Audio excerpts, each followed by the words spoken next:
What's going on, everyone? Welcome back to Rewatch Reality. So in today's video is an edited live that Derek recently had with Rich Dollaz, and the reason why I edited it is I basically cut out all the in-between stuff and focused on just the questions and the answers. Now, there's a couple things that go on in this live. First off, Derek is discrediting everything Monique has said about him pertaining to the DV situation, mixed with the fact that it sounds like Derek might be making his way onto Love and Hip Hop, but we'll see. And then at the end, once the live is done, then I'll go ahead and read to you Monique's response. My problem is she did an interview where she was talking about domestic abuse because she said a bunch of negative things about you, and she's saying that you DV and you beat her up and all of it, but then she took it all back. So as a man, how do you feel knowing that this is what happened in her life and she's willing to go to these limits to keep you in her circle? For her to do that really hurt. Like like you said, all the allegations and accusations, that was the most hurt I was. Not the breakup, but her saying no and basically them being lies. Now, if it was true, I'm gonna have to wear that as a man. For it to be lies and for her to use that, like you said, and then try to slander me, she was bitter because it didn't work out. Do you think that she couldn't handle the things that were going on in your life once you came home? Prior to us being on the show, she was heavy, like on Facebook, on social media and whatnot, and that's how she found me. Like she would troll and be on there for hours. But now the role was reversed. People were kind of trolling her, and she was like still watching the comments and looking at what everybody else saying, and it took a toll on her. And she projected off on me. Look at this, look what they saying. And I got a tough skin. I come from the streets, like where I don't believe everything I hear. I gotta see it. So when she sees things, she ain't know how to take it. Okay. Sean, you want? Yeah, I got a couple of questions for you. For you, from your end, was this thing real? Started off as friends, so it was real. We didn't rush into a relationship. Like, even though we wasn't on love during lockup, we was still in a relationship. We had our ups and downs, and we was going through our trials and tribulations while I was in there. So we had faced challenges that we got over, and they wanted us on the show. Like, they couldn't believe what type of story we had, and it went from there. So it most definitely was real. And I was 27. You gotta remember, I did all that time, so I grew up. I grew into a man. So now it wasn't so much the outwardly appearance I was looking for. It was more so the quality character as a woman. So at 20 years old, I can say with confidence I want to look her way. But what me growing up, going through what I had to go through, learning myself and making adjustments I wanted to make in my life, I had to learn that it was more to a woman than her looks. So basically, being down made you reevaluate life.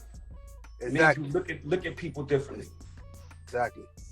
Do you think that y'all could ever reconcile? I don't think so. I think what said was too damaging to my character, and it could have possibly landed me back in prison. Do you think that she understood the gravity?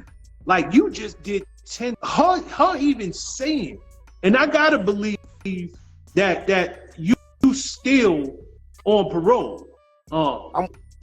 This how my situation is. I'm on federal and state parole. My federal judge is a female. My state parole officer is a female. My federal parole officer is a female. So if it had any validity to it, trust me, I'll be locked up. Like I tell everybody, when you on parole and you a convicted felon, it don't take much to be charged. It's probable nothing. Cause. It's probable cause. It's not beyond a reasonable doubt. It's probable cause. That's like hearsay. Because I'm on parole. I'm a convicted felon. Granted, I'm not a violent offender. I was incarcerated for selling drugs. But still, at the same time, if my significant other is saying this right here, it don't take much for them to be like, you know what, I'm going to lock you up in pending investigation. So for me to be out to this day goes to show the truth of the matter. And that's fair enough. Like, because she could have really did some damage in your life. And I'm sure that there's a lot of women who don't believe you. They're going to take her at her word. And that's their right. You know what I'm saying? But I'm glad you put it to us that the judge in your case is a woman, and if there was any validity whatsoever, they would have violated you.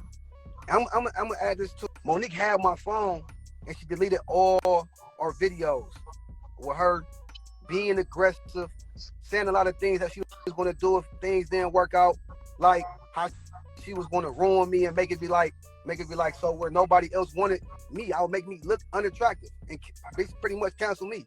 She said this. I had this on my phone, but I had another phone that had that one video. That's how God works in mysterious way. I swear I didn't think I even had the video on the phone. I had the phone in my hand. He tried to take my phone. That's been a long-standing issue in our relationship. Every time my phone rings, I get a text. She's like, it's my phone, but she's in my phone. She's going through the data that goes, who calling me, who texting me every minute. So it's a lot more of her behaviors that she showed on the show and that I know about her that hasn't been highlighted. Like certain things that she showed, it just goes to show like she was overbearing. She was overbearing.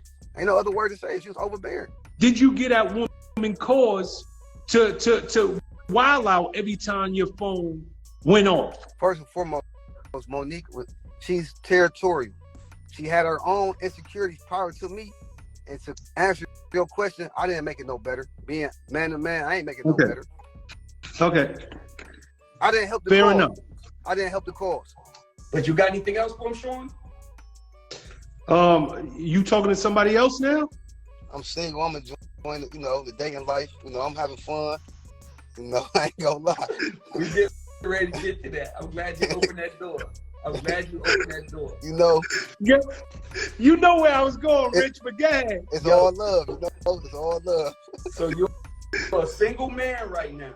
Right. And you out here enjoying life. Yeah. Finding peace. There's 20-something hundred people in this room right now, D. Somebody told me, a little birdie said you wanted to shoot your shot at somebody out there. Yeah, I'm looking for a vet, mature woman, got some season. So, it comes with understanding about life, We can come together, we can have a talk, a date or something.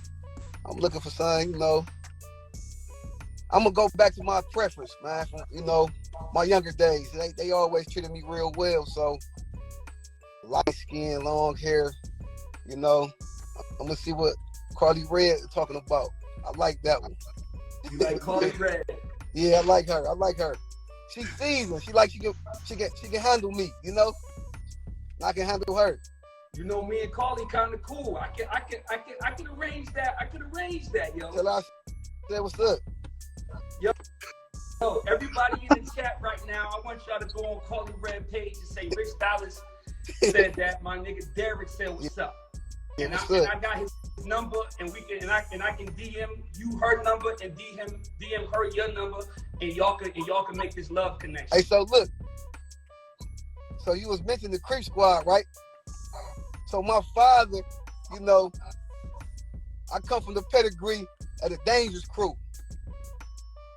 You feel me? So you know what I'm talking about. Facts. I'm gonna speak my mama, speak my truth, and I am who I am. So we can most definitely make that happen, man. Pleasure meeting y'all, man. I appreciate the advice, the dialogue, and before I leave, I do not support, condone domestic violence. I was raised by my grandmother. I got a soft spot for women. I treat them with the utmost respect.